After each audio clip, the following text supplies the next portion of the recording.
অবশেষে পরীমনি ও পূজাচেরীদের মতো নায়িকাদের সঙ্গে নিয়ে র্যাম্পে হাঁটলেন টলিউড সুপারস্টার শাকিব খান। কিন্তু কেন?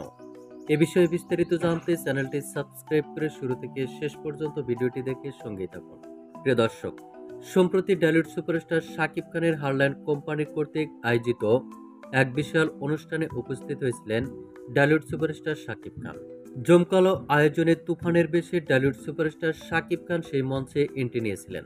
টলিউড সুপারস্টার শাকিব খান মঞ্চে ওঠার সঙ্গে সঙ্গে উৎসুক জনতা আনন্দ উল্লাসে মেতে উঠেছিলেন।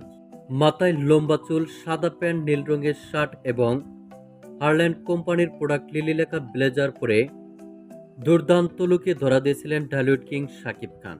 শুধু তাই নয়, একঝাঁক নায়িকাদের সঙ্গে নিয়ে র্যাম্পে হাঁটছেন টলিউড সুপারস্টার শাকিব খান। সেখানে পরীমনি ও পূজাচেরীদের মতো নায়িকাদেরও টলিউড সুপারস্টার শাকিব খানের সঙ্গে দেখা গিয়েছে। সেখানে শাকিব খানের সঙ্গে পূজাচেরী ও পরীমনিকেও হাস্যোজ্জ্বল লোকেই দেখা গিয়েছে। তবে অনেকেই মন্তব্য করেছেন, টলিউড সুপারস্টার শাকিব খান তার হারল্যান্ড কোম্পানিকে প্রমোট করার জন্যই এমন আয়োজন করেছেন। তো প্রিয় দর্শক, এ বিষয়ে আপনার কি মন্তব্য তা আপনার ধারণা মোতাবেক কমেন্ট করে জানিয়ে দিন নিচের কমেন্ট বক্সে। ধন্যবাদ পুরো ভিডিওটি উপভোগ করার জন্য।